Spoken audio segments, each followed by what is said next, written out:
Alors mon super kiff qui m'a marqué lorsque j'étais beaucoup plus jeune, c'est un film qui s'appelle Carrie, qui est un film de Brian De Palma, qui est entre le fantastique et le film d'horreur. Il m'a marqué pour plein de raisons. Déjà au niveau de la réalisation pure et dure et de l'histoire, parce que c'était sur le harcèlement en fait en quelque sorte, traité à la manière Brian De Palma. Mais j'ai été très touchée par l'histoire de Carrie, qui est une jeune fille qui est élevée par, donc ça se passe en Amérique, qui est élevée par une femme très pieuse, mais limite sorcière, vraiment Dieu, Dieu, Dieu. Et elle est retrouvée, elle est baignée dans cette atmosphère-là chez elle, et elle est confrontée à la dureté, à la violence des lycéens. Et moi, j'ai vu ce film lorsque j'étais lycéenne, et forcément, ça m'a beaucoup parlé, quoi. Je devais avoir une quinzaine d'années. Je pense que c'était déjà dans le lot de mes parents, parce que c'était pas un film que je devais regarder, je pense. Vous savez, c'est à l'âge où on aime bien se faire peur, on aime bien regarder un peu les films d'horreur. Donc je pense que j'étais un peu dans ce trip-là. C'est beaucoup inspiré d'un film qui s'appelle Psychose d'Hitchcock, avec des musiques très aiguës, très pointues. Tout le début du film se passe dans des vestiaires, en fait, d'un lycée où les filles sortent du cours de gym. Et tout est au ralenti, c'est très sensuel. Ça peut être aussi un peu associé à ce photographe qui s'appelle Hamilton, où il photographiait les femmes nues, etc. Il y a absolument rien de vulgaire. Tout est très beau, très sensuel. Et on est plongé dans cette espèce de ralenti avec cette musique, dans ces vestiaires, avec une espèce de plan séquence comme ça, où ça nous parlait à tous, parce qu'on a toutes vécu ces moments au vestiaire où on fait les cons, etc. Et petit à petit, la caméra donc passe au milieu de ces adolescentes qui font les couillonnes, qui rigolent, qui s'amusent. On sent que c'est plein de vie. Et on se rapproche de Carrie, donc cette blonde absolument angélique, et elle est en train de prendre sa douche, donc même là il y a beaucoup de buée, c'est très esthétique, c'est très beau, ça fait vraiment, quand je pense à Hamilton, c'est vraiment les photos d'Hamilton.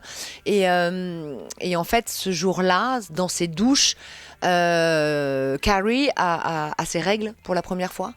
Donc je pense que ça résonne chez toutes les femmes aujourd'hui, chez toutes les jeunes filles.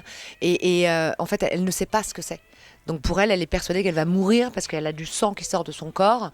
Et tout le monde se moque d'elle. Et c'est d'une violence sans nom. On sent le désespoir de cette adolescente qui découvre ce qu'est enfin, qui pour nous est normale, la féminité. Et il se trouve qu'elle est confrontée à quelque chose qui la terrorise complètement. Et en plus de ça, elle est victime des railleries des autres. Donc c'est extrêmement violent. Et c'est à ce moment-là, d'ailleurs, où Carrie se rend compte qu'elle a des pouvoirs. À force de se concentrer, elle arrive à faire bouger les choses, et elle arrive par exemple, à faire exploser une ampoule, à faire claquer des portes. Donc petit à petit, en fait, l'horreur et le fantastique se met en place dans le film. Alors le film se termine très mal. La prof de sport, qui est un peu le seul soutien de Carrie, punit les deux meneuses de la bande du bal. Et elle manigance quelque chose, notamment une, pour se venger de cette punition. Et elle pousse le playboy du lycée à inviter Carrie pour qu'elle soit sa partenaire. Et ils élisent c'est d'une violence, ce film.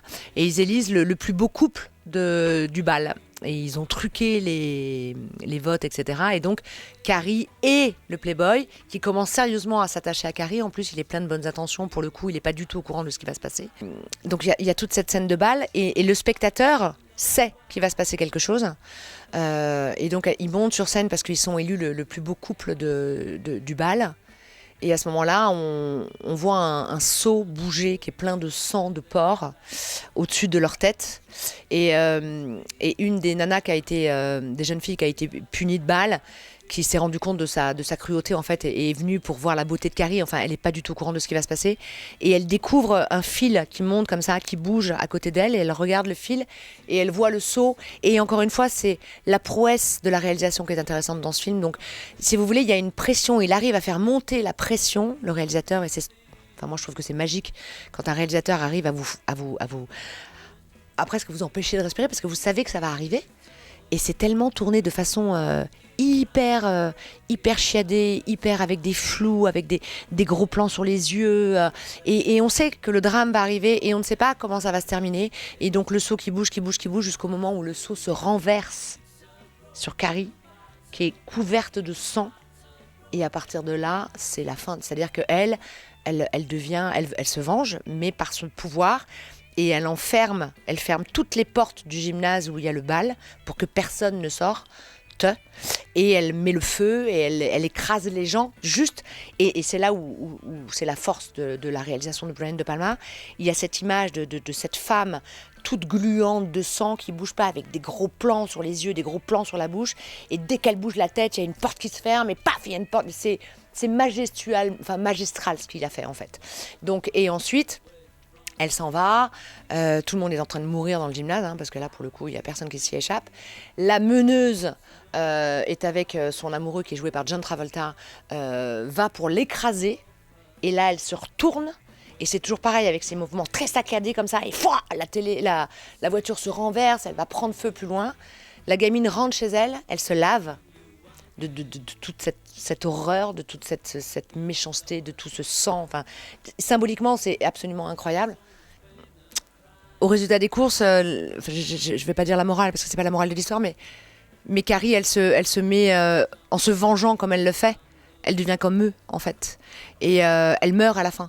C'est-à-dire que la maison s'écroule sur ça, dès l'instant où elle crucifie sa mère, qui était donc a priori non pas un esprit pieux, parce que là c'est même plus pieux, là elle est partie dans un tel délire qu'elle est complètement folle, mais je trouve que la symbolique de la maison qui s'effondre, qui se fissure, qui s'écroule, qui s'effondre sur la mère et la fille, en fait quand on y réfléchit, il peut pas y avoir d'autre alternative, parce que en tout cas moi c'est ce que j'ai ressenti, Carrie est devenue comme eux en fait.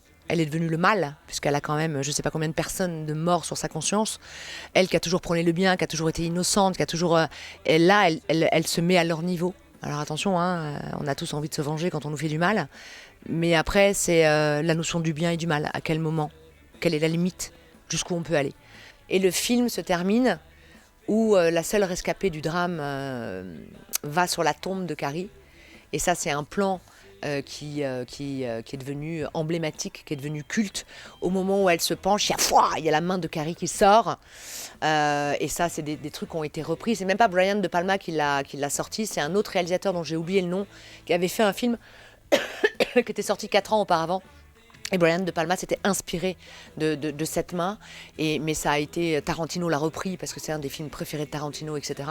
Donc Tarantino a repris cette symbolique, mais c'est vrai que cette image-là, on devait être, je sais plus avec qui j'étais, mais j'étais pas toute seule. J'ai fait un bond sur ma chaise parce qu'on s'y attend absolument pas. Parce que encore une fois, l'image est très claire. Elle avance dans cette lumière, c'est une image très biblique. Et elle avance, elle pose ses fleurs et cette main qui sort comme ça, où voilà, c'est la fin du film. Et évidemment, c'est ce qui m'a marqué le plus, quoi. Moi, j'ai toujours voulu être comédienne depuis que je suis toute petite et je me rends compte que c'est de plus en plus la réalisation qui m'intéresse. Et quand j'ai commencé à m'intéresser vraiment à la réalisation, le premier film qui m'est venu, c'est ce film-là. Parce que j'ai trouvé que c'était traité de manière absolument extraordinaire d'après mes souvenirs. Et je l'ai revu il y a quelques années et je me suis dit, ouais, c'est voilà. Donc je pense que c'est un film qui peut me... Si un jour, au niveau des couleurs, au niveau du traitement de l'image, je pense que c'est un film qui peut m'aider en tant que réalisatrice. I hope she knows that I will always love her.